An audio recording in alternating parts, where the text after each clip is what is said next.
ओम नमः शिवाय। नमस्कार दोस्तों, अविश्वसनीय एवं सटीक भविष्यवाणी की श्रृंखला में मैं पूनम पांडे आप सभी का स्वागत करते हूँ। दोस्तों, जैसा कि आप सभी को पता है कि अगले 18 मई 2025 को राहु और केतु अपना राशि परिवर्तन करने वाले हैं। गोचर में जब भी बड़े बड़े ग्रहों का राशि परिवर्तन होता है तो प्रकृति, देश विदेश, विश्व तथा हम सभी के जीवन पर इसका कुछ न कुछ अनुकूल या प्रतिकूल प्रभाव अवश्य ही पड़ता है। जैसा कि सभी जानते हैं कि राहु ग्रह एक बहुत ही ताकतवर और पाप ग्रह है और यह एक राशि में लगभग 18 महीने गोचर करता है। इसीलिए 18 महीने के बाद जब इसका राशि परिवर्तन होता है तो बहुत सारे बदलाव देखने को मिलते हैं। इस बार 18 मई 2025 को राहु और केतु का स्थान परिवर्तन होने जा रहा है और इस गोचर का प्रभाव हम सभी के जीवन पे पड़ने वाला है। तो आज मैं इसी की चर्चा आप सबके साथ करने जा रही हूँ। आज हम जानेंगे कि राहु और केतु के राशि परिवर्तन का सभी 12 राशियों पर क्या प्रभाव पड़ेगा। तो चलिए राहु के गोचर का राशिफल शुरू करते हैं। सबसे पहले बात करते हैं मेष राशि की। मेष राशि वालों के एकादश भाव में राहु का गोचर होने जा रहा है। एकादश भाव हमारे आमदनी का भाव होता है। इस भाव में राहु का गोचर अच्छा फल देने वाला है। आय में वृद्धि होगी, लॉटरी, शेयर, सट्टा आदि से लाभ होगा। मित्रों से विवाद हो सकता है या उनके प्रति मन में कोई संदेह की भावना उत्पन्न हो सकती है।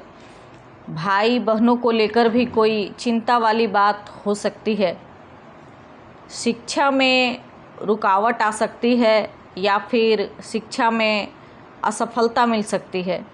संतान प्राप्ति में बाधा आ सकती है या फिर संतान से संबंधित कोई परेशानी या चिंता लगी रह सकती है। केवल इनकम और आमदनी के मामलों में यह राहु का गोचर आपको लाभ देगा, क्योंकि आय में वृद्धि होगी और अनेक प्रकार से धन लाभ हो सकता है। इस भाव में राहु अप्रत्याशित लाभ देता है, अर्थात आपको इस तरह की धन लाभ हो सकता है जिसकी आपने कभी कल्पना भी न की हो या फिर उम्मीद नहीं की हो। इस दौरान पैरों में कोई तकलीफ़ रह सकती है। अब बात करते हैं वृषभ राशि की। वृषभ राशि वालों के दसम भाव में राहु का गोचर होने जा रहा है और दसम भाव हमारे कैरियर, व्यवसाय तथा नौकरी का भाव होता है। इस भाव में राहु के गोचर करने से हमारे नौकरी व्यवसाय में परिवर्तन हो सकता है कि हमारा कार्य क्षेत्र बदल जाए या फिर नौकरी ही बदलनी पड़े या फिर पदोन्नति हो या तबादला हो। कहने का अर्थ है कि कार्य व्यवसाय से संबंधित कोई न कोई बदलाव अवश्य ही होगा। कार्य क्षेत्र में पहले से कहीं अधिक दौड़ भाग और मेहनत करनी पड़ेगी। इसके अलावा पिता से संबंधित कोई चिंता या परेशानी हो सकती है। या तो पिता से आपका वाद विवाद हो सकता है या फिर पिता को कोई स्वास्थ्य संबंधी तकलीफ हो सकती है। अब बात करते हैं मिथुन राशि की। मिथुन राशि वालों के नवम भाव में राहु का गोचर होने जा रहा है और नवम भाव विदेश यात्रा का भाव होता है और लंबी दूरी की यात्राओं का भाव होता है। यहाँ पर राहु के गोचर होने से विदेश यात्रा का योग बनेगा तथा विदेश से कोई अच्छी खबर मिल सकती है। विदेश से यदि आपका कोई काम या नौकरी का मामला अटका हुआ है तो वो आपके पक्ष में हो जाएगा। लंबी दूरी की यात्राओं का योग बनेगा। लॉटरी, शेयर, सट्टा आदि से लाभ हो सकता है। जो लोग ऑनलाइन बिजनेस में कार्यरत हैं उनको इस दौरान अच्छी खासी उन्नति होगी अपने कामों में। जो लोग पहले से ही विदेश में काम कर रहे हैं या फिर विदेशी कंपनी से जुड़े हुए हैं उनको भी इस दौरान लाभ होगा। पराक्रम में वृद्धि होगी, लेकिन भाई बहनों को लेकर कोई परेशानी वाली बात हो सकती है। अब बात करते हैं कर्क राशि की। कर्क राशि वालों के अष्टम भाव में राहु का गोचर होने जा रहा है और अष्टम भाव मृत्यु का भाव होता है, दुख का भाव होता है। इसलिए यहाँ पर राहु का गोचर कोई दुख वाली घटना या अकस्मात कोई घटना, दुर्घटना होने का संकेत और संभावना बताती है। इसलिए यात्रा यथासंभव टालते रहें और यात्रा के दौरान वाहन सावधानी से चलाएं और सावधानी रखना भी बहुत अनिवार्य है जब तक कि राहु इस भाव में गोचर करेंगे, यानी कि पूरे 18 महीने। इस दौरान स्वास्थ्य संबंधी तकलीफ भी हो सकती है, कुटुंब से विवाद हो सकता है, इसलिए अपनी वाणी पर नियंत्रण रखें। यात्रा करने में अवश्य ही सावधानी बरतें, ये मैंने आपको पहले भी कहा है। ससुराल पक्ष से मनमुटाव भी हो सकता है। आइए अब बात करते हैं सिंह राशि की। सिंह राशि वालों के सप्तम भाव में राहु का गोचर होने जा रहा है और सप्तम भाव दाम्पत्य सुख का भाव होता है। इसलिए यहाँ पर राहु का होना अच्छा नहीं माना जाता है।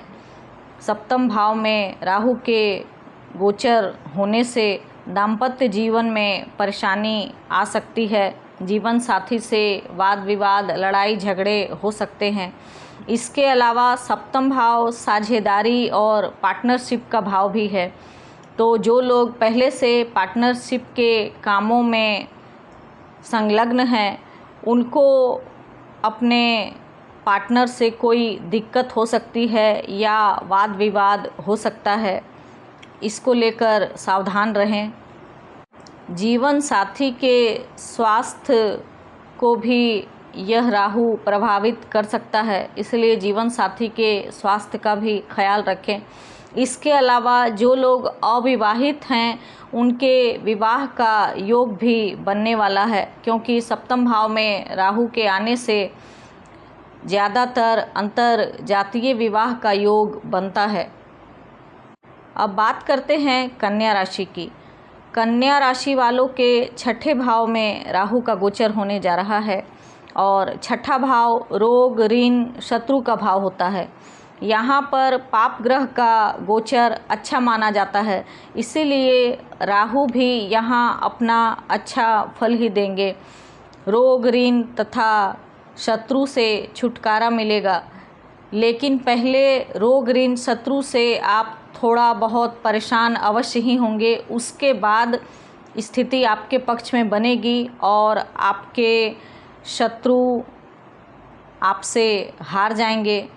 यदि कर्ज का लेन देन अटका हुआ है तो उस कर्ज से आपको मुक्ति मिल जाएगी। कोर्ट कचहरी में कोई विवाद या केस चल रहा है तो उसका फैसला भी आपके पक्ष में हो जाएगा।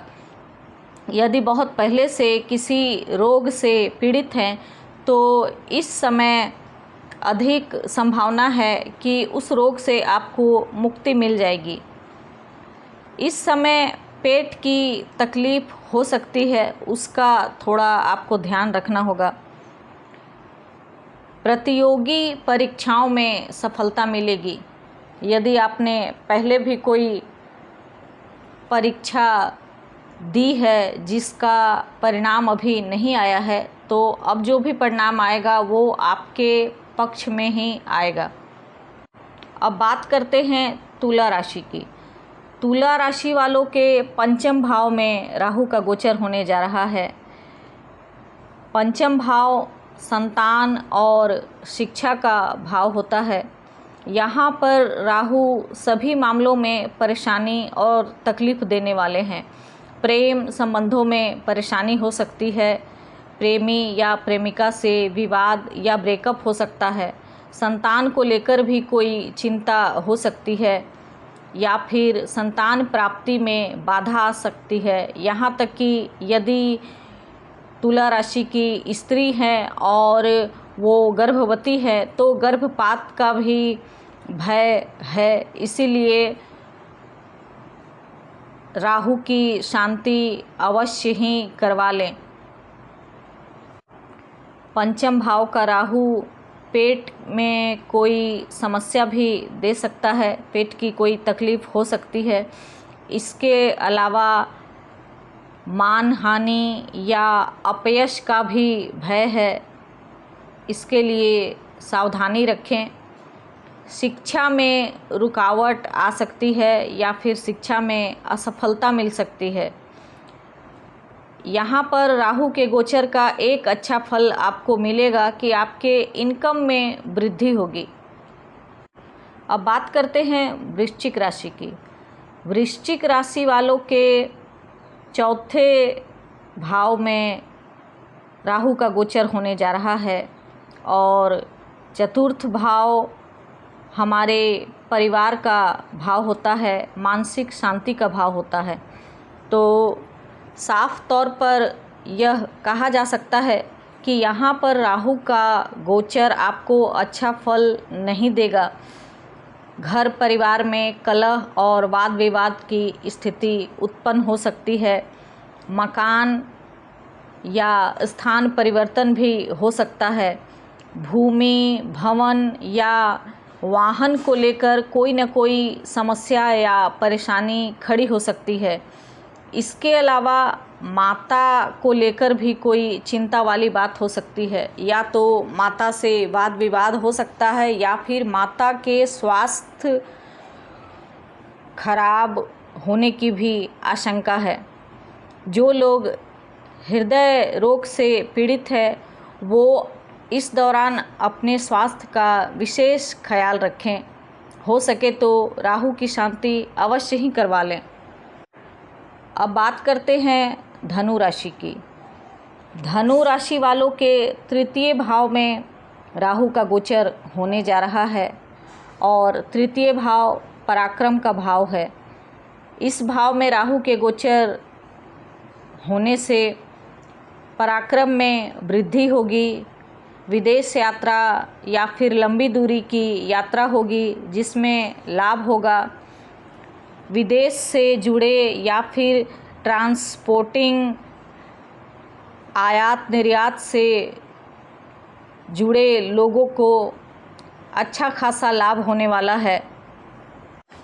जोखिम के कार्यों से भी धन लाभ होगा, जैसे कि लॉटरी, शेयर, सट्टा आदि। इसके अलावा भाई बहनों से विवाद हो सकता है या भाई बहनों को लेकर कोई परेशानी वाली बात हो सकती है। सांस की तकलीफ़ भी हो सकती है।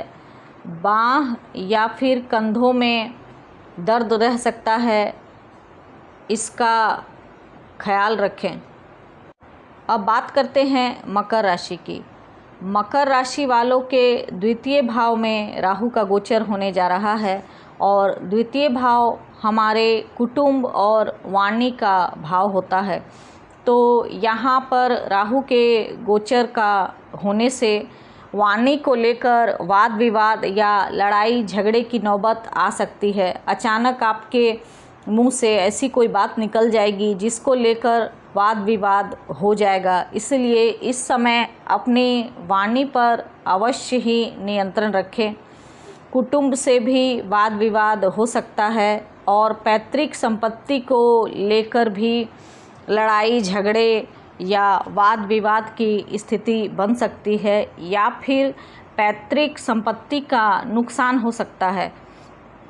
इसके अलावा अपने खान पान पर भी अवश्य ध्यान दें, क्योंकि गलत खान पान के वजह से भी आपको शारीरिक कष्ट हो सकता है। इसके साथ ही गर्दन में कोई तकलीफ़ हो सकती है। अब बात करते हैं कुंभ राशि की। कुंभ राशि वालों के लग्न में ही राहु का गोचर होने जा रहा है और लग्न सबसे महत्वपूर्ण भाव होता है कुंडली का। लग्न में राहु के आने से आपके स्वभाव में बहुत परिवर्तन हो सकता है। आपका मूड बदल सकता है, बात बात पे मति भ्रम की स्थिति हो सकती है। कोई फैसला लेने में जल्दबाजी ना करें, क्योंकि अभी आप अति उत्साह या फिर अति हताशा का शिकार हो सकते हैं।